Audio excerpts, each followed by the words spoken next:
Ahanba Maktada, Salai Story Channel ki Mahut Sinjaduna, Panthoi Mangang Mayambu, Taram na Oksabagaloinana, Ikok Nona Kurimzeri. Ngasi Somayam Gidamakta, Nungairaba, Wari Masa Amapuduna Lakjeri, Wari Asigi Mamingna, Nungshi epam Lamdam, Wari Asibu Ibirakpana, Athouba Meetei. Hauzi Wari Asi Mayam Gimafamda, Kudol Tamjeri, Mayam Puna, Taminarasi.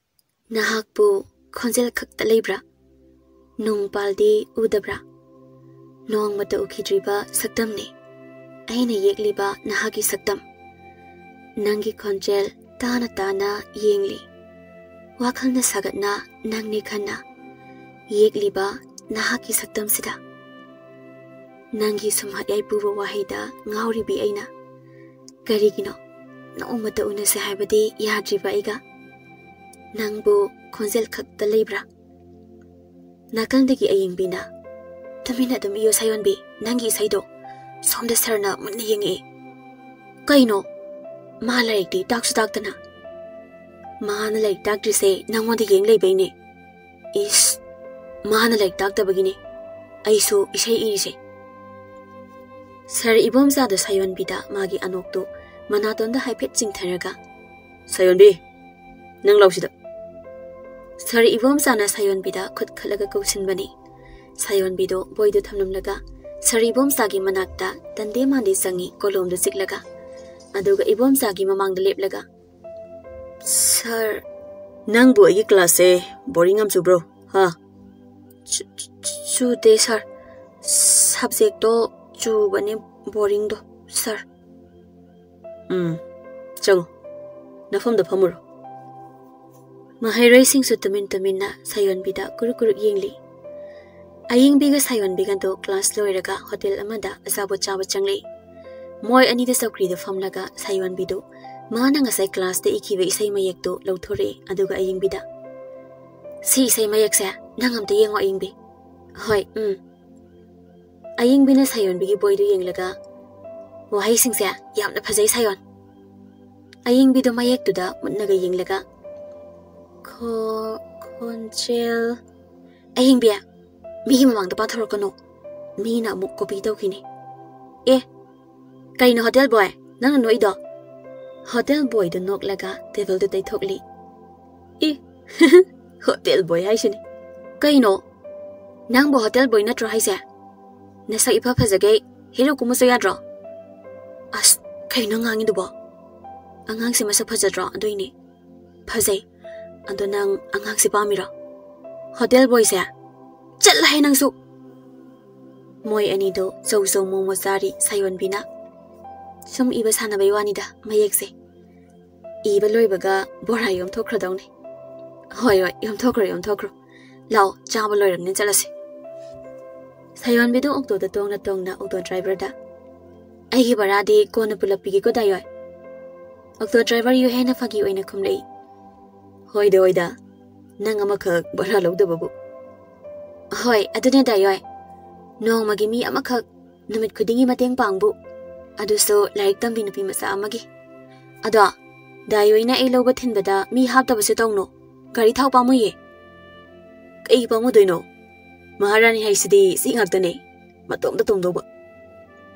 Sayon bi class 12 tamli andugog don driver yuhensu. Matam pumbada. Sayon bibu magi oktonda tonghanban nang nanaba hekta muthagalagani. School thabagi matam dasu sayon bibu mayum phawba purakpa nang nanaba hekta dum thaudaragani yuhengi oktodo. Nong malam lagi okto parking da okto driver khara George sanari yuhedan driver amada. Noi George handrim hutta satrangla kaino sanunga dro. Ito sana. Sel buthanaradi satrang su George cha mani deina. Khang dewo de. Ado ay kananong ki mahut silaga noy yokto se thogaluge noy gitanda norena mi gitan thuga yara yohen ekhoi su isa gitan ngairagani chi sanari se yohen de ikai ramale mamai do nganglap tawraga noklaga manaton du susu tawraga magi okto da family sayon bidi somda yohen gi okto thogalak pangairi ai di atopa gari da tongnaba bara su yawde mobile balance su yawde School se nang roy driver. Somda Yuhendo wakal wazari. Sayon gi number sisu balance yaudra malini. Phone chatkidre. Tai to sa. Nangi tan oidira handaksa. Already ai thaukrage tadagi se. Ito sa do khamde George Jendo makuna pairaga tin thaklaga yengli. Ngai haki matong ni Yuhendo atopo okto ama thauраga lai. Sayon bido lambi mapangi umarum amada sauna famlaga leibado Yuheno okto dagi ubaga. Jinga khumba yaba matang disidi. So ekri lan kre haibasina magi wahangi pakhum oidone ngasigi egi. Okto manung dani Sayon bina Yuhenda. Horen class nang dadi kaidaw yang wanang ay na. Sayon, ay soikri. Ay mobile balance yaude kangi na drona. Ay soikri Sayon. Nang ay pumapal kutingi thoy kangi na dra. Ay soikri Sayon, ay lan kri. Ay jak phao ba janak triye. Jak hek thong boloy bagane, school nang na ba tholei se. Ay soikri, lali Sayon. Karino, ngasai dagi nang na khumli ba khumsi ba ha. Ha dayo eh. Ay lali Sayon. Nang school ma pa yore, gari do kham. Ha, hoi, ay khame. Sayon bido wangang de okto dagi phalaw na song tharaga school gi gelta yung na phing na changki. Yuhenda Sayon bida yenglaga. Nang thinnaba car amadi laini hei. As oiridaba wakhanida aina khalibase. Ado ngasi okto mapugi selfie ba pidaba. Nangi mobile balance di habirake. Namidangni Yuhendo mana thori bokto mapu yumbudu gi manakta tuminna khonchok ama chambugum na lepli kunjona Nungshi gi thabak se yam tuina tawra malini Yuhen na sai gari da thodabi mi gari gi trandubo nang na gari gi mi gi gari da thori no ha ai khoi gari do kai dau na bano ha ai khoi gi tranda gari do chigen ba kai do bage nang ai gi din nom gi sel suna ba piram da ba yar na trabdi nang hayeng dagi ai gi gari pai bi yar Yuhendo khumde nipadu na ngangli badu taraduna makhuta pairi ba phido kanna paisili Yuhen mama yamna sonba mi ngamjadaba yam thina lairaba pakhang masa amani lukhrabi masani Yuhen gi tongli ba sandal adu khuning makha hore furit amadi khongrau anida silaktaba chahi mari shure numidang do sakhumda Yuhendo Sayon bida phone tawi Sayon bigi phone balance yaudabanina call chatte mama liklana Ibungo Kari khalina nangbo ha Sing sisu saktre tawri base Yum sisu ising zaw bada thongki bagi lainin na amuk doiba Lairang se mai sa uyadre Ima Ekhoi gi yum sabda di yum phong wan siko Ising thum dana ba Hoi sel tung silo yum wang na sana ba Ima Aina taliba sel sibu nupi thiba ngamgadro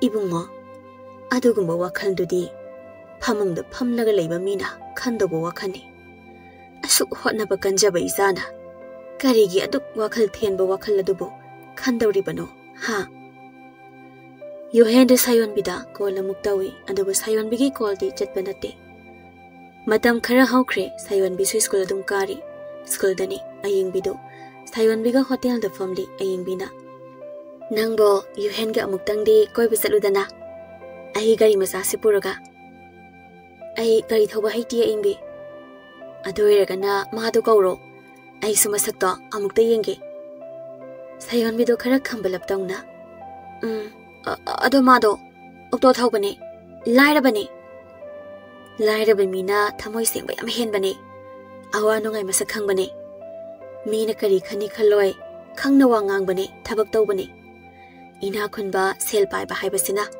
Nabi ay khoi sa ngai haki matam len phom awa patha phom oina koi bane pam bane adode ina khunba khunbi ngak ta koina radi kamai taram ne moi masa ina khunba khunbi ngak ta koina ragana moi masel mu khaina bada khaina doiba khara sauna baga aina nangi adu to biridudi aina sunangi ada to biridudi na ne ko thok ta na mu khaina doine Nawalau de napabu na tom taro napibu na tom taro na man hele leri da hena ahen ba ama amuk thengna bada aduda mai amu onsun ki doine moi ina kaira khunba maseldi aduna laira badi punsigi magul yamna khangbane ina khunba na kappada tarakpa mikipidi ꯊꯃꯣꯏꯗꯒꯤ ꯇꯥꯔꯛꯄ ꯃꯤꯠꯀꯤ ꯄꯤ ꯅꯠꯇꯦ ꯑꯗꯨꯕꯨ ꯂꯥꯏꯔꯕꯅ ꯇꯥꯔꯛꯄ ꯃꯤꯠꯀꯤ ꯄꯤꯗꯤ ꯊꯃꯣꯏꯗꯒꯤ ꯇꯥꯔꯛꯄ ꯃꯤꯠꯀꯤ ꯄꯤꯅꯤ ꯑꯗꯨꯅ ꯁꯛ ꯐꯖꯕ ꯅꯪꯗꯤ ꯏꯅꯥꯛ ꯈꯨꯟꯕ ꯄ꯭ꯂꯦꯕꯣꯏꯁꯤꯡꯅ ꯌꯥꯝ ꯄꯥꯝꯒꯅꯤ ꯌꯨꯍꯦꯟꯒꯤ ꯑꯣꯛꯇꯣꯒꯤ ꯃꯃꯥꯡꯗ ꯁꯥꯡꯇ꯭ꯔꯣꯡ ꯁꯥꯡꯕ ꯀꯥꯔ ꯑꯃ ꯈꯥꯝꯖꯤꯜꯂꯛꯄꯗ ꯅꯪ ꯀꯥꯔꯗꯨꯗ ꯌꯦꯡꯕ ꯌꯥꯗꯦꯀꯣ ꯑꯗꯣ ꯅꯪꯗꯤ ꯏꯅꯥꯛ ꯈꯨꯟꯕ ꯀꯥꯔ ꯇꯣꯡꯕꯒ ꯅꯨꯡꯁꯤꯅꯩꯗꯨꯗꯤ ꯑꯌꯤꯡꯕꯤ ꯑꯦ ꯑꯩꯕꯨ ꯀꯗꯥꯏꯗꯒꯤ ꯅꯨꯄꯥ ꯃꯤ ꯑꯩꯈꯣꯏ ꯇꯥꯝꯆꯥꯗꯣ ꯅꯣꯡꯃꯈꯛ ꯅꯣꯡ ꯆꯨꯕꯒꯤ ꯊꯤꯜꯂꯝꯕꯗꯣ ꯁꯤꯗ ꯑꯩ ꯅꯨꯄꯥꯒ ꯀꯣꯏꯗꯦꯀꯣ ꯀꯣꯏꯔꯁꯨ ꯂꯥꯏꯔꯕ ꯀꯣꯏꯅꯤ ꯑꯗꯨꯒꯤ ꯂꯥꯏꯔꯕ ꯅꯨꯄꯥ ꯊꯤꯔꯤ ꯑꯩꯁꯨ ꯅꯪꯗꯧꯅ ꯑꯗꯣ ꯊꯃꯣꯏꯗꯤ ꯁꯦꯡꯕ ꯇꯥꯔꯦ ꯂꯥꯏꯔꯕꯅ ꯏꯅꯥꯛ ꯈꯨꯟꯕ ꯄꯥꯝꯕꯁꯤꯁꯨ ꯄꯥꯝꯈ꯭ꯔꯕ ꯃꯁꯥꯅ ꯁꯨꯖ ꯅꯣꯝꯖꯔꯒ ꯁꯦꯜ ꯄꯥꯏꯒꯦꯗꯤ ꯍꯥꯏꯗꯦ ꯂꯥꯏꯔꯕꯅ ꯏꯅꯥꯛ ꯈꯨꯟꯕ ꯄꯥꯝꯃꯤꯁꯦ ꯃꯥ ꯃꯁꯥ ꯀꯔꯤꯃꯠꯇ ꯑꯣꯏꯕ ꯉꯝꯗꯕꯒꯤꯅꯤ ꯈꯪꯖꯤꯜꯂꯣ ꯅꯪ ꯁꯥꯌꯣꯟꯕꯤꯗꯣ ꯅꯣꯛꯂꯒ ꯅꯪꯕꯨ ꯍꯧꯖꯤꯛꯇ ꯂꯥꯏꯔꯕ ꯌꯥꯝ ꯊꯥꯒꯠꯂꯝꯗꯥꯏꯅꯦ ꯂꯥꯏꯔꯕ ꯑꯣꯏꯔꯁꯨ ꯑꯍꯦꯟꯕ ꯄꯥꯝꯗꯕ ꯅꯣꯏ ꯁꯥꯏꯒꯨꯝꯕ ꯍꯥꯏꯕꯅꯤ ꯁꯥꯌꯣꯟꯕꯤꯗꯣ ꯈꯔ ꯈꯝꯕꯟꯅ ꯅꯨꯡꯉꯥꯏꯇꯅ ꯑꯣ ꯑꯗꯣ ꯅꯪꯁꯨ ꯑꯇꯣꯞꯄ ꯑꯃ ꯐꯪꯖꯔꯣ ꯄꯠꯇꯅ ꯂꯥꯏꯔꯕ ꯑꯃ ꯁꯥꯌꯣꯟꯕꯤꯗꯣ ꯇꯨꯃꯤꯟꯅ ꯑꯃꯨꯛ ꯂꯩ ꯑꯌꯤꯡꯕꯤꯅ ꯅꯪꯒꯤ ꯐꯣꯟ ꯕꯦꯂꯦꯟꯁꯇꯣ ꯑꯩꯅ ꯍꯥꯞꯄꯤꯒꯦꯁꯨ ꯌꯥꯗꯦ ꯀꯥꯏ ꯅꯣꯏ ꯁꯥꯏꯒꯤ ꯅꯝꯕꯔꯗꯣ ꯄꯤꯔꯣ ꯑꯩ ꯀꯣꯜ ꯇꯧꯒꯦ ꯀꯩꯒꯤ ꯐꯣꯟ ꯇꯧꯗꯣꯏꯅꯣ ꯏꯇꯥ ꯀꯩ ꯃꯔꯝꯒꯤꯅꯣ ꯅꯪꯒꯤ ꯕꯦꯂꯦꯟꯁ ꯍꯥꯞꯄꯤꯌꯣꯅ ꯍꯥꯏꯒꯦ ꯃꯥꯒꯤ ꯅꯝꯕꯔ ꯁꯦꯞ ꯇꯧꯁꯤꯟꯒꯦ ꯀꯗꯥꯏꯅ ꯄꯤꯔꯛꯑꯣ ꯌꯥꯅꯤ ꯑꯩ ꯑꯗꯨꯝ ꯍꯥꯞꯀꯦ ꯑꯩ ꯐꯤ ꯀꯛꯑꯒ ꯋꯥꯔꯤ ꯁꯥꯗꯕꯁꯦ ꯃꯔꯤ ꯂꯥꯞꯄꯅꯤꯀꯣ ꯑꯗꯨꯒ ꯅꯥꯀꯣꯡꯗ ꯑꯗꯨꯝ ꯅꯞꯄꯒꯁꯨ ꯃꯔꯤ ꯃꯔꯥ ꯌꯥꯝ ꯇꯣꯏꯕꯅꯦ ꯑꯗꯣ ꯑꯩꯈꯣꯏ ꯕꯥꯅꯤꯗꯤ ꯅꯣꯡꯃꯗ ꯈꯠꯅꯗꯦꯉꯣ ꯑꯗꯨꯗꯤ ꯅꯣꯏ ꯁꯥꯏꯗꯣ ꯃꯕꯨꯛ ꯌꯥꯝ ꯐꯔꯝꯗꯧ ꯃꯥꯜꯂꯤ ꯏꯇꯥ ꯅꯪꯁꯨ ꯑꯩꯒ ꯃꯥꯒ ꯑꯃꯨꯛꯇꯪꯗꯤ ꯈꯪꯅꯍꯜꯂꯨꯕ ꯁꯥꯌꯣꯟ ꯑꯝꯇ ꯈꯪꯅꯍꯜꯂꯣꯕ ꯁꯥꯌꯣꯟꯕꯤꯗꯣ ꯅꯣꯛꯂꯒ ꯇꯨꯃꯤꯟꯅ ꯑꯗꯨꯝ ꯂꯩ ꯅꯣꯡꯃ ꯌꯣꯍꯦꯟꯗꯣ ꯃꯥꯒꯤ ꯑꯣꯛꯇꯣꯗ ꯁ꯭ꯀꯨꯜꯒꯤ ꯒꯦꯠꯇ ꯁꯥꯌꯣꯟꯕꯤ ꯉꯥꯏꯔꯤ ꯌꯣꯍꯦꯟꯗꯣ ꯃꯥꯒꯤ ꯑꯣꯛꯇꯣꯗꯣ ꯒꯦꯠ ꯃꯄꯥꯗ ꯈꯥꯝꯂꯤꯉꯩ ꯑꯣꯛꯇꯣ ꯃꯅꯤꯡꯗ ꯒꯥꯔꯤ SUV ꯀꯥꯔ ꯑꯆꯧꯕ ꯑꯃꯒꯤ ꯍꯣꯔꯣꯟ ꯌꯥꯝ ꯀꯟꯅ ꯀꯟꯅ ꯈꯣꯡꯖꯤꯜꯂꯛꯏ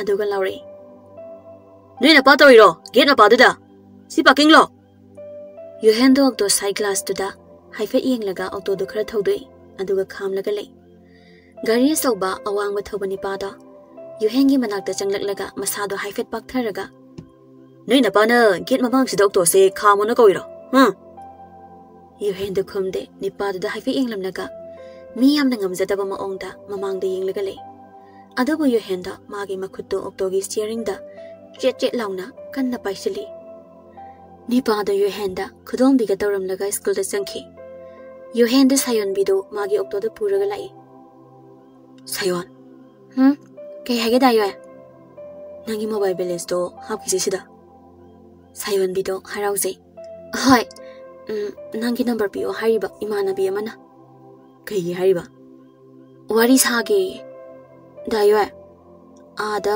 ꯃꯤ ꯒꯥꯔꯤ ꯈꯥꯝꯃꯤꯁꯦ ꯍꯥꯞꯄꯣ ꯃꯤ ꯍꯥꯞꯄ ꯌꯥꯗꯦ ꯅꯪꯗꯤ ꯃꯍꯥꯔꯥꯅꯤꯒꯨꯝ ꯅꯇꯣꯝꯇ ꯄꯨꯗꯣꯏꯅꯦ ꯑꯩꯅ ꯁꯥꯌꯣꯟꯕꯤꯗꯣ ꯌꯣꯍꯦꯟꯒꯤ ꯋꯥꯍꯩ ꯑꯗꯨꯗ ꯌꯥꯝꯅ ꯅꯨꯡꯁꯤꯖꯔꯝꯃꯤ ꯅꯨꯃꯤꯗꯥꯡꯅꯤ ꯁꯥꯌꯣꯟꯕꯤꯗꯣ ꯐꯤ ꯁꯥꯒꯣꯟꯗ ꯂꯥꯇꯦꯟꯗꯣ ꯃꯨꯁꯤ ꯃꯨꯁꯤ ꯊꯥꯜꯂꯒ ꯃꯃꯤꯠꯇꯣ ꯂꯪꯗꯨꯗ ꯀꯨꯞꯊꯅ ꯌꯦꯡꯂꯒ ꯐꯤ ꯁꯥꯕꯒꯤ ꯑꯇꯠꯄ ꯂꯪꯗꯨ ꯃꯜꯂꯤ ꯃꯤ ꯑꯇꯩꯒꯤꯗꯤ ꯃꯩ ꯂꯣꯏꯅ ꯂꯥꯛꯏ ꯑꯗꯨꯕꯨ ꯁꯥꯌꯣꯟꯕꯤꯒꯤ ꯃꯩꯗꯤ ꯏꯂꯦꯛꯇ꯭ꯔꯤꯛ ꯕꯦꯂꯦꯟꯁ ꯍꯥꯞꯄ ꯉꯝꯗꯕꯅ ꯃꯩ ꯉꯥꯟꯗꯦ ꯃꯣꯏꯒꯤ ꯌꯨꯝꯗꯣ ꯃꯄꯥꯁꯨ ꯃꯃꯤꯠ ꯎꯗꯦ ꯑꯗꯨꯅ ꯁꯦꯜ ꯇꯥꯟꯕ ꯉꯝꯗꯦ ꯃꯃꯥꯁꯨ ꯅꯣꯡꯃ ꯅꯣꯡꯃꯒꯤ ꯂꯧꯕꯨꯛ ꯂꯝꯍꯥꯡꯗ ꯆꯠꯇꯨꯅ ꯄꯤꯔꯨꯛ ꯀꯦꯡꯉꯣꯏ ꯍꯦꯛꯂꯒ ꯌꯣꯜꯂꯒ ꯆꯥꯛꯈꯨꯝ ꯄꯨꯕꯗ ꯃꯇꯦꯡ ꯄꯥꯡꯂꯤ ꯁꯥꯌꯣꯟꯕꯤꯒꯤ ꯃꯕꯨꯡ ꯑꯅꯤ ꯂꯩ ꯅꯨꯄꯤ ꯊꯤꯗ꯭ꯔꯤꯉꯩ ꯃꯇꯝꯗꯗꯤ ꯃꯆꯜ ꯅꯨꯄꯤꯒꯤꯗꯃꯛ ꯊꯋꯥꯏ ꯐꯥꯎꯕ ꯊꯥꯒꯦ ꯍꯥꯏꯔꯝꯕꯗꯣ ꯅꯨꯄꯤ ꯍꯦꯛ ꯊꯤꯅꯈꯤꯕꯗꯒꯤ ꯃꯥꯂꯦꯝꯗ ꯃꯕꯨꯡ ꯃꯣꯏ ꯑꯅꯤꯃꯨꯛ ꯄꯨꯛꯆꯦꯜ ꯄꯤꯛꯄ ꯑꯙꯥ ꯃꯣꯔꯥ ꯂꯩꯇ꯭ꯔꯦ ꯍꯥꯏꯕꯗꯨꯅꯤ ꯐꯠꯇꯕꯗ ꯃꯕꯨꯡ ꯑꯅꯤꯗꯣ ꯑꯙꯥ ꯃꯣꯔꯥ ꯆꯨꯕ ꯈꯛ ꯅꯠꯇꯅ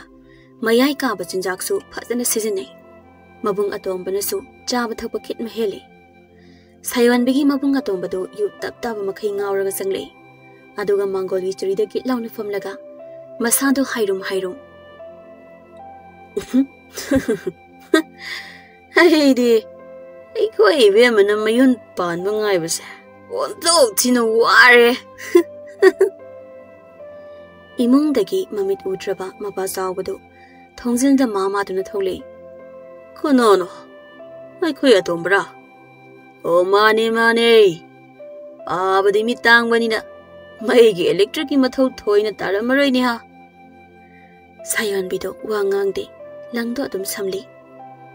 Ado nang kaidorba ha ibema nang bu kaide legen he ha baba ai phisa konda phisari ado din noi gi phis handa ba pangal dem do ai khuta piro ai masigi adha mora sei makok sida kange kai sei du piro baba ngasina ahan ba nate aduna tumina adum leise kari gi tumina leidoriba ahan ba natrabadi loishin ba masang dro du de Nauton the Masada nomli nokli.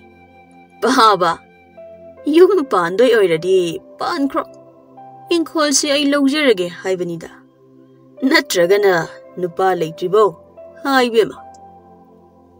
Mamma no meet lato imot motna, cow the pirocrea laga, mammy badu the sangli. Nauton the magi mobile flash the talaga. Ima, piruk helurira. Lupa kaya di sitter rigi piruk duo. Ha, Nazan Pishini Pam, the cook chelaga, Masana yadi kumalaga, Shell the ma loktoga, Hina the yawdu, Musak hired the ma for the Zendi, Nupa contra muktachieladi, Lak a mountain low with the La contradi, yam line at Danya Gaino, Jayamada. Sayon bido mapi tap tari. Ibungo, noi ba sida sanglak lanuba. Pun sige sanglak lanuba noi bo. Ai di noi say, secret haina kan ba kuire. Howsik pau ba si di bo irabadi. Ai hatke, kulay ama piro. Baba, imong da sanga sila. Ima, imong da sanga sila. Mama mastanto wa amadangang dana imong da sangki. Adubo, mabuk kaya da patki draba. Mabung nauton bano. Saywan bina sajaba phido loina thadat piramle nautona. Saywan bido mapalda amuk tholokpada. Magi sajaba phido loina thadat lambado ubada. Saywan bido hi kapai. Saywan bido yo henda phone tawjai. Da ayo Saywan. Kaidore kapade. Kem tawde. Ai nang uninge hoji. Ahing sida. Nangam uninge. Leramo, ay lake. Pungkaya magi manung dani yuhena. Sayon bigi thonggal da cycle amada lakpado. Auto dadi konjona maranai gi thabak dadi sizina hande. Lona reserve chattuini na pide yuhenda. Mabukaya da phatki draba konjona. Yuhenda sayon bigi yumda yenglaga sayon bida phone tauna. Mai fawba hapangam drabra. Nogi yumse sayon. Law tholo. Chala se agimda. Sayon bidi. Yohena call toram laga. Ring chalinge matom tangang libado. Sayon bidi phone da lokhat laga leiramle. Yohena hari bado taraga leiramle. Ayukni. Namit lega saubaga do kapli. Jawbana. Mama. Nangdi. Soy na ay banatri dana. Kem da kalurano. Nupi punsini. Nupi ay basay. Yung panda ba sungya yadabane. Nang ay ni hinglingay. Imak nupa haibado. Masak uningdrani ha. Namilay do kaplam patagi mapitay thuklaga. Nasani pa ani to di lakiroy da basala. Moy ani di karigi pao hayri nang di. Mapa nang phamlam mo. Ay tayay mato ngahak talak na bahayruki. Somda nauton ga mabung tonton ga di. Saywan bichen kibado haraw ba na loyri. Tonton na. Pari ni pao si di haibungo. Tasaw, ay na ngarang wakar hayrambado. Wakal tarabazane, iko ibimado. Natraga tasaw, moy haydok pa lakpado da, tila anu hay krasiraha. Nang kali wakando yay. Maluhongi hayrabade, iko inuhongdo ribane. Ado na imaga pangabaga na, lehawdo riba inkol yung pamsi sokani. Ado ni tasaw, ay gidi siki mabutoy, maagi luhong baysi. Ado ga inkol siso sokaningde.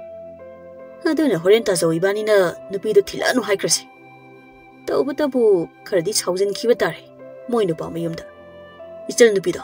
Yam angang wiri. Noy thokpa tawkrona. Nauton. Gari makhol tay. Thousing kri gari shidi oktoni ne. Masil manaw do hobi chensilei thongal dani. Tondon bana nupa mayum gi halsingda. Noy gi se okto dalai ro. Nupi haidok pasa. Ha khura. Hoi hoi hoi. Octo sida lakpani bungo. Hera, laikai mamang sida nupi haidobubu sigumda kana laknage. Ahal amana. Octo da lakwa kaidawi haigeni bungo. Nupi do soi khoi bungo na cycle da selak livane. Naukton da fingna changle. Kaino. Nuni lai mong sibo kaino. Ha halsing. Kaino sibo. Octo da kana haidok laknage. Ha. Yare hankro. Nupi do thilano. Chalo thuna hankro chalo. Chabudu mangol gi ukhong du da paire ga leplaga. Kori no ni moina ngang na ribo wasibo. Ai bu kada ino kum tha pham du bo. Tu dore. Ish. Siram ni da. Chabudu kum tha ba ki du na mangol da lepaga. Thongal da ngang na riba da tari nupa mayum gi nipa amana. Ibungo hoigi yum sina kayam hena phajaradana ai khoina okto da lakda sabi ribano.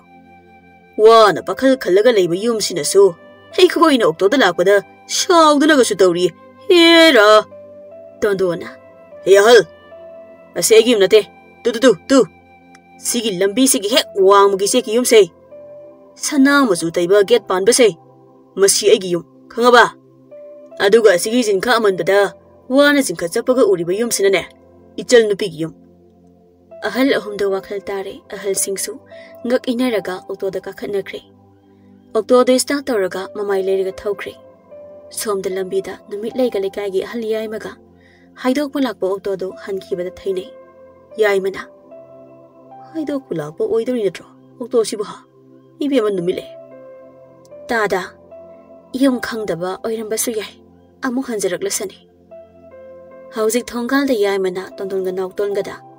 Oh. Hey di. Noi gi imung manung di natabani na. Ai na di noi gi apamba da kari wa budi hairu nege. Ibe manu mile. Pare. Nadu di ai su phi hong luki. Chale. Som da sayon bida yo hen gi mamang da. Mabung anegi ulak liba matawduna sayon bido ikai phirup khomlami. Adugo yo hen ga mamaga na sayon bibo wakhal thongna hapirami. Liklana saiwan bibo yam nungsina makoktanan thabiduna ahigidi sana ama phangjare isa nupisu oiba imausu oiba yengu imungse pungan ngale imau na ngasai ayuk hek janglakpadagi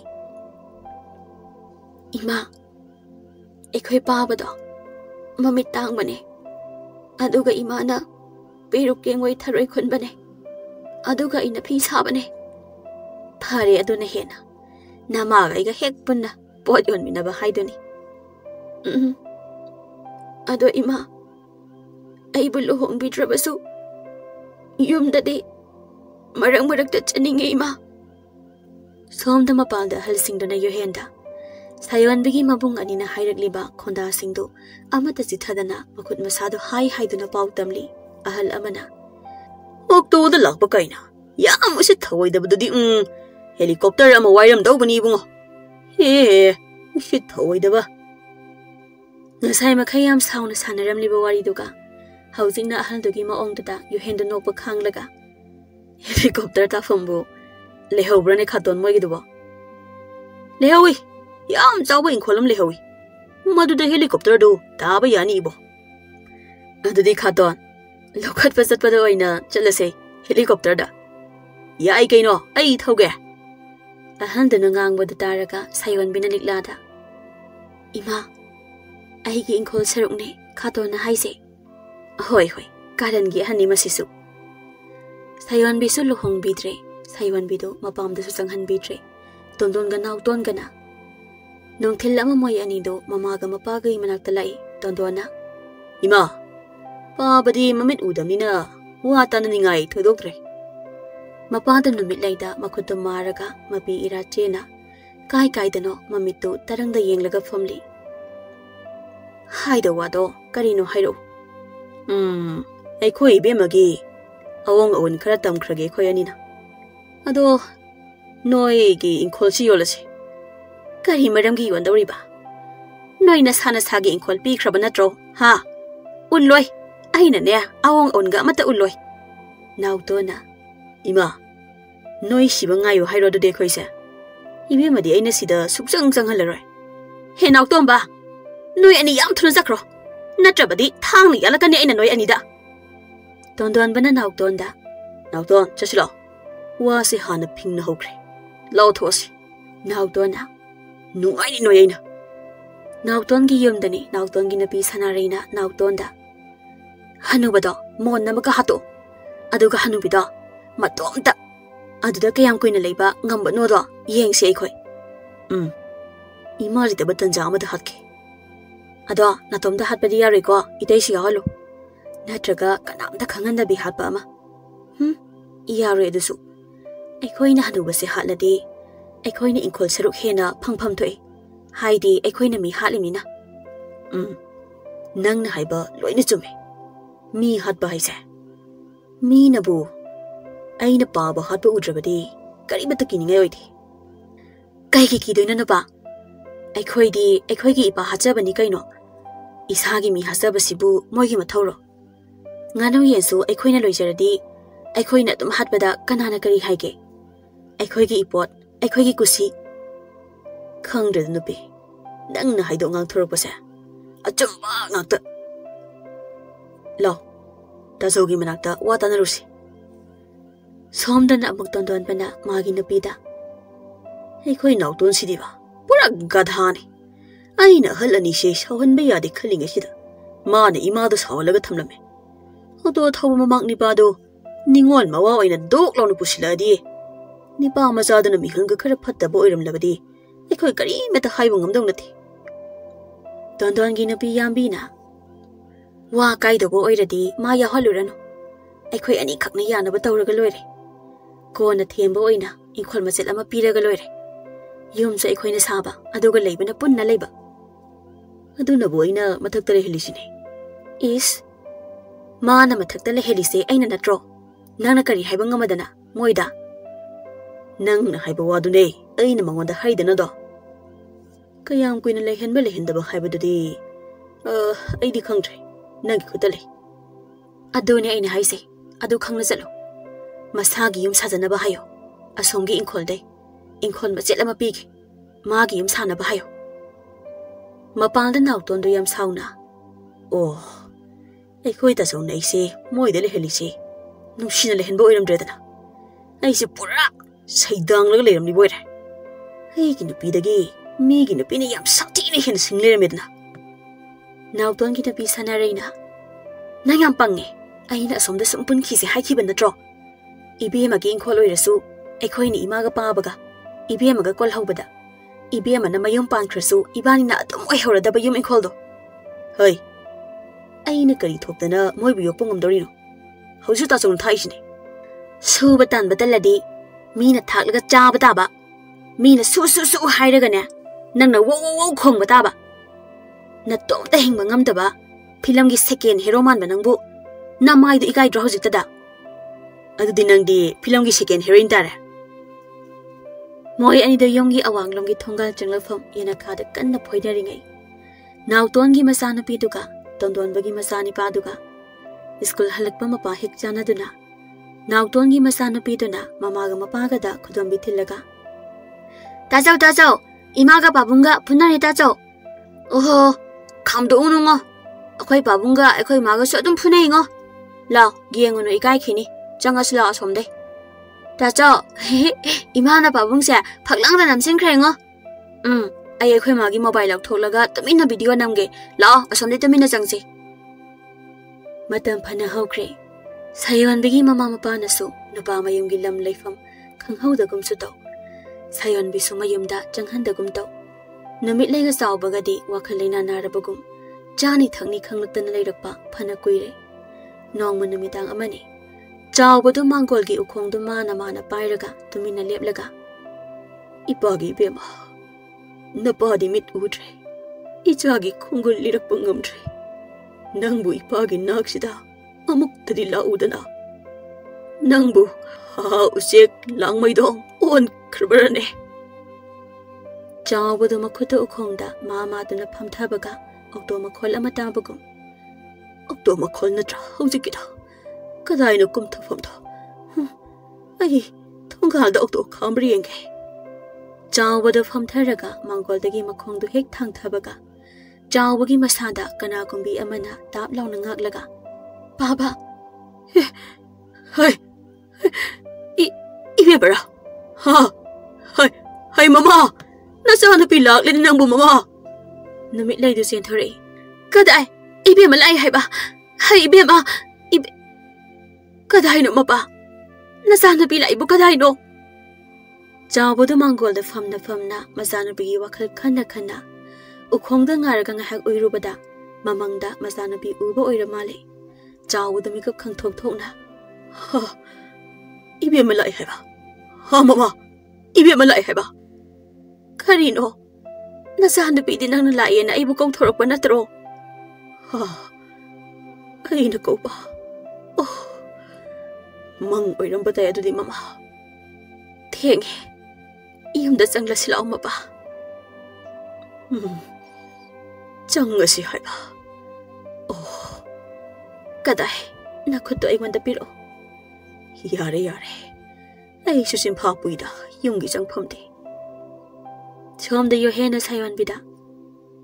Simai song ki dana leira doiro nangbu sayon. Ki de. Ado. Mapam na inthok labi matung. Ningol amatana. Mapam gi mina yadana yumda changbang ngambagi. Thauna leiti ningol ai khoida. Ado iragana ayuina chaluge. Mama liklado chengya laga changdei. Hai. Asoiba thabak tawnu ibungo. Ima. Aina changmada kanan thingma ngamdorige. Mama mapa na inthokpadi natedana mase. Soina iba mapa. Solaba mama dabu inthoktuna legedaba mi nate. Aingonda hinjilaktabana phani moi. Sayon wido ngasigi yohengi maongduda ingangakna. Dai hoi. Adum aina khon kangano imada. Ibungwa wase tapna khanasi. Kana khangbano moisu imawu lokhatningbagi khanarambaswa. Kari khanaba ha. Hauji thake haire. Tasengbagi de yohen yamna ingtapcharagasu sauraklabadi kainoma tawbana ha amani. Maram asina mahak matam pungbada mina ngangba chaibada wa kaya khungandaba mi amani. Adubu sauraklandi mihul amagi mini. Mao lao mihul ama tawbani mase. Hoi ima. Sayon bido yohen da ki na yenglamlaga mamagi matung inki. Chakhum da liklaga sayon biga do jeng khali. Ay mitche kaya nungai tibema. Nang sing si khalaklo. Ay samay thagalaki. Ima, ay thongge ima. Ima adum pothabiyo. Yohen du sanglay. Ima so gas naga sak thong basida nungai rabra kaino. Chak ta thongge da hailere. Sayon bido sing khana luktharaga nokli. Nama su isu hek phang badai di isu adum lawdana lairada bani. Adudi ima na sak thong khidoi se chahi ani mu wali ne. Sayon bido yohen da suktok laga amu yengi. Pare da aduna noi ni di angang su yam oidi. Sayon bido pethok laga jeng khali. Ay na pami se ko. Iyonggi ima hoina ay lokhat bagi paw hai balak pada. Ima na masuporaga iyonggi ima hoi bu okpane. Phagi daw bunida. Nang ay na haksang kalingay subu nombang ngamlingay. Angang simawada bane. Theng labada nupa na sahi kuntra mga phawgi mamangda yumpal hawada bane. Ado ay di angang pokpagi. Ima, angang hek pokpaga nupido hek dasi. Ay kisaye. Nahan so hospital da angang unabada mamasi. Liklana sayon bigi mamay da nalaga. Imaw di masakan bini. Karigiki gadawri ha. Ay di isu poning labani. Nong yuhendo khairambang kaithelda ahan nupi amagi pot thaba lakli anduga ahal nupi amasu peru kingwai khaw asauba ama kolaga tongli ukto maningda pot thaba lakpa ahal nupi duna ibungwa thuna tho numai se kokton yokre ima thuna thorga laripa ka do sarupudi minute manga khak son thana imagi mafamda da oina yobuna phatro maningda tongliba ahal nupi dadi yuhena ngangli bado thawa yauna taraga nokjari Mamang da tongi ahal nupi duna. Hai, kini nang bo. Yare, tamna adum thawro. Yuhen do okto do thawringay maning da tongli ba ahal nupi duna. Ibungo, ay sway da lehawge. Nangi gari si amuk da kham. Hoi ma, khamge. Ahal nupi do lehawre. Yuhen na khoy rambandagi mi khara hapaga amuk thawdarakpada. Ngasagi ahal nupi do, mana kum thaw ba lambi dugi matay da biru kengoy khara do. Bora macha amada tharaga phamnaga yolami. Numidang wairamdo Yohen yumda halakpada. Ahan do magi pirukeng waido machi lengdana dum leirambaduda. Yohen do okto do khamlaga. Ima, pose sitrabo. Kai, ai leirage. Ha, sitreni he aigise. Mafam chadrabra khangthi. Ima, sidi lamhang oire yumsu tade. Lao, ai leirage pose. Kai, ima gi khawduda adum hapiro mana masingdo. Aduga aigida khaw ahanba ama yawbane. Adu mahut oina pubikhro imana. Ha, phareda. Sese, namisu tagadawre. Napa mami tangbado matom tamakok ngawduna leiramba tare. Ha, kari haiba ima. Mami tangba ipa haiba. Lao lao, chanaba tawsi lao. Ahandu sayon bigi mama namit laini. Yohen do mapi ira ichen chiena. Manem namit laido okto da puraga tamina thaurakli. Ima, ahang ne. Ima se ngasai gari tongfom leirak machunduda kumdoro. Yum mapani leirakto. Yohen do magi laibuk mapada theliba mingselduda. Manem namit laibo yengjari namit laisu sayon biga masak manari. Yohen do sayon bina laisaringe matamda magi okto namit khudingi ngairambado khangning ningsing lei. Yohen gi mitki pisu lepa lekti sintharakli. Imagi isanupi leibro. Leirabadi maming kari kauke. Amakak yawbane. Mayum pankre. Mabung ani na ithok pikre. Oh. Imagi leirakse asigi waiting set leiba leirak sinatro. La, ay imagi tunggal fawba thinsilamke. Ha. Ado nang baradi hena hairakanu ko ibungo. Nangi sel sinacheng wahanga dauribane. Yohen do mapi hena tare. Yohen bado kapna kari thauri. Gari gi bara laudorino. Aina image. Yohen do magi nupigi mapam lamdam tamna akiba yaudana okto do thauzili. Aduga okto do thongal da khambaga. Makubok chawbado chaisu ama pairaga momon nokna mama duna thoglei. Hoi. Okto makhona tra. Ha. Ai khoi be mamon khreda lakli bese ha. Yohen do okto da phamna mapi do tai thoglaga chawbada yengli. Okto makhot taba yadaba na pani bungo. Masan nupi la aboy da khaliba. Iyado okto thauba niena. Oh. Adoima. Ai gari se sumang phawda thaujilake. Ha. Gari mamai leke hairi bro. Ha nangbo. Ima. Baba se okto tonghange. Thida. Chalo thengi. Nangi okto se mamit nama thande. Chalo mangkrani. Yohen do nok lagu okto do tapna thaujile aduga sawbada. Baba. Lao. Ai okto sida tongu lao. Ai yumda thaujin dorine. Chawbado yam harauna makuto okto da maraga. Ha. Kadai. Ai tonge ko dudi. Yohen okto do samang phawba thaujile Yohen sawbada. Ho babo. Yum yori kumbiro. Nungai khre bungogi okto tongbase. Nungai jadi kaino baba. Yohen do laikai gi dukan gi chengbora ama tapakpado gari dagi satlauna chingtharaga mangol da thami aduga laikai gi mina Yohen halakpada leira ona mapot tapakpa hayeng mi gi mangani sakobagi nga ke ji kunthra manga do dagi Yohen na asauba nga ama sulok thokle aduga mangol da thami namit leina khaidawre ibungo mi gi nga tapakpase ibungo na nayum da chanaba lona lok thoklira mi gi pose ahoima Migi nga se loan lau tholaga imaga bazi ga pizage seng sisu hayeng moigini namidang dan namit lagi imungda nga sembagi makhol kokok laubado tondon ga ton ga natai Yohen da sakhumda nga semli jawbudu sakhumda nga semba makhol du taraga haraw na noklaga phal amada family kudai duga namit lagi Yohen da ngakna yenglaga ibungo tanjada da Yohen gi phone da dingamalai Yohen do makuto iitay na phone do satlaw na paikhatlaga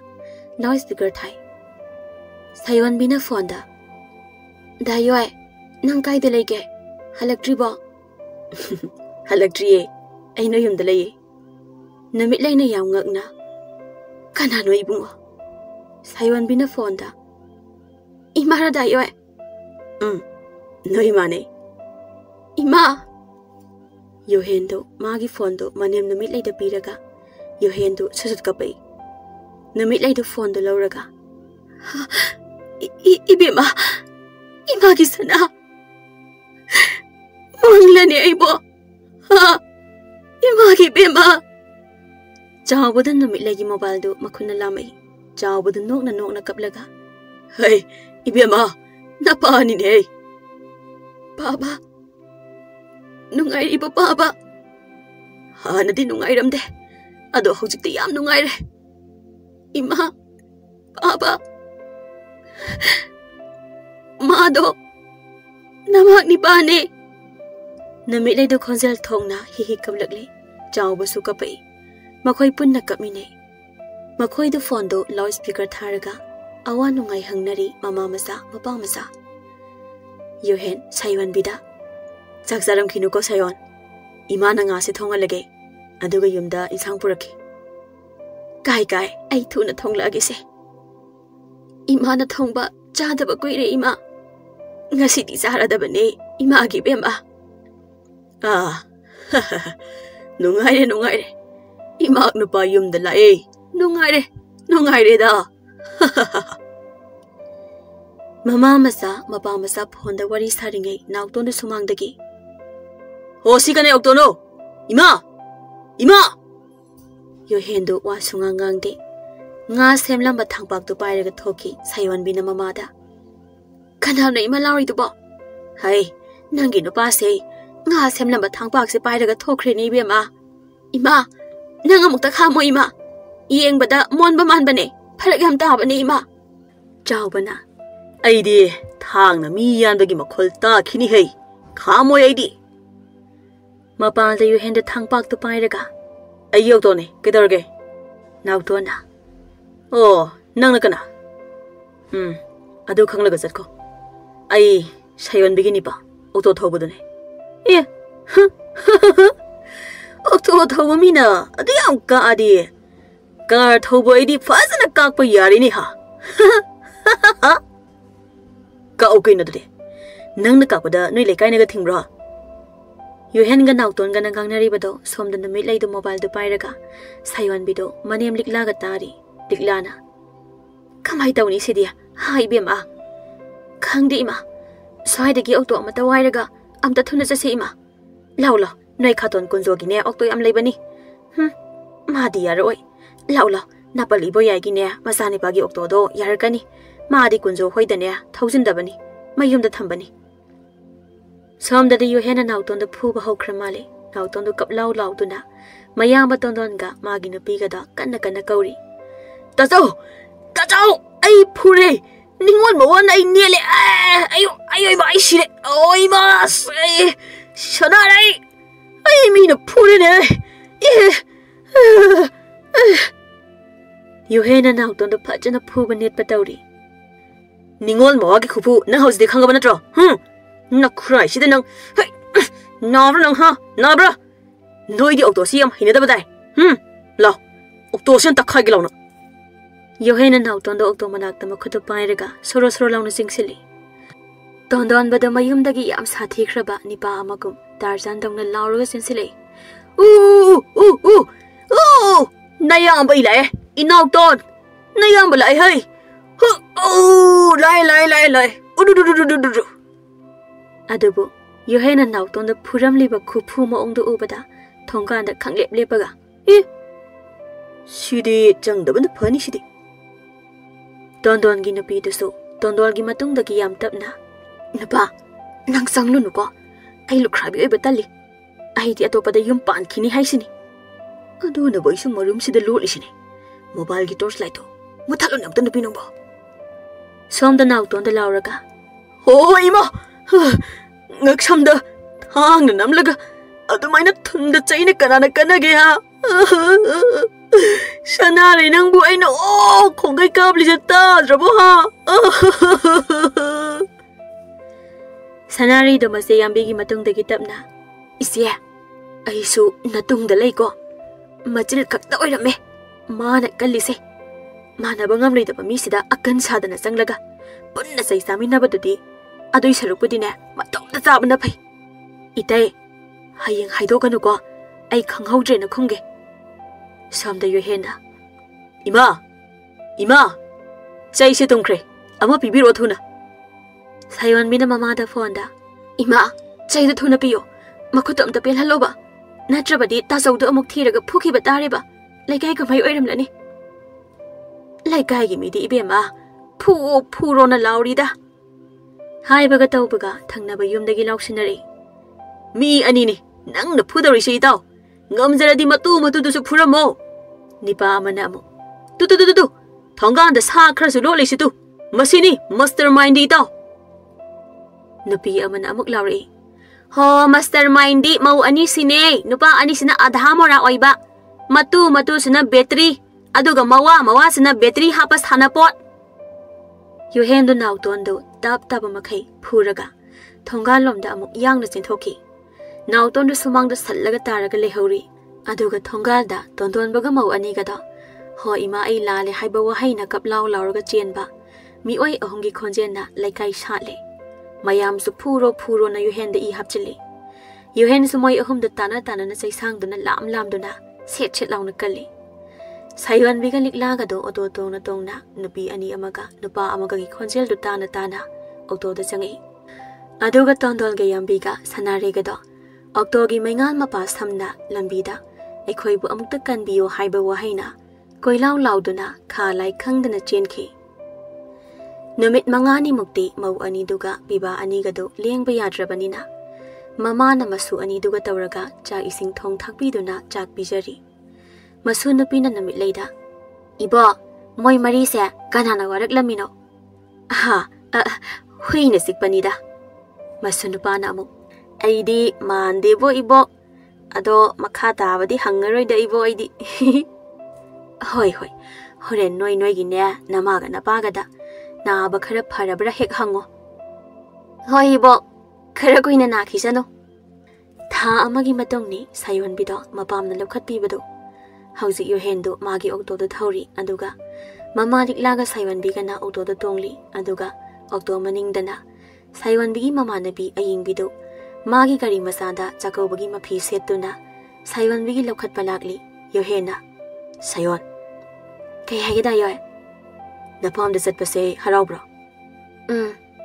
ado nang yaudra di harau de adudi ay yaudra su yaradro hanoi ni bo Saywan bido manem da kolaga dayoy gi imana amuk dayoy gi mahut imagi mahut dayoy na amuk sendoiba ado punna satpane hena nungai aidi aying bina okto gi maningda ay upul sumsa dore ho Saywan bi ay thawgalame ko asum nanga sidi tondon ga nauton ga do Yohen na wakhal tahan bire maung nupi ani dosu Yohen ki badagi ingkhol gi wa nong mata pan khidre mawa singda aduga Yohen ga Saywan bigana mama numit lai ga mapa chawbagado matam pumbada senaduna makhoi punna nungai yai fana laimina khirami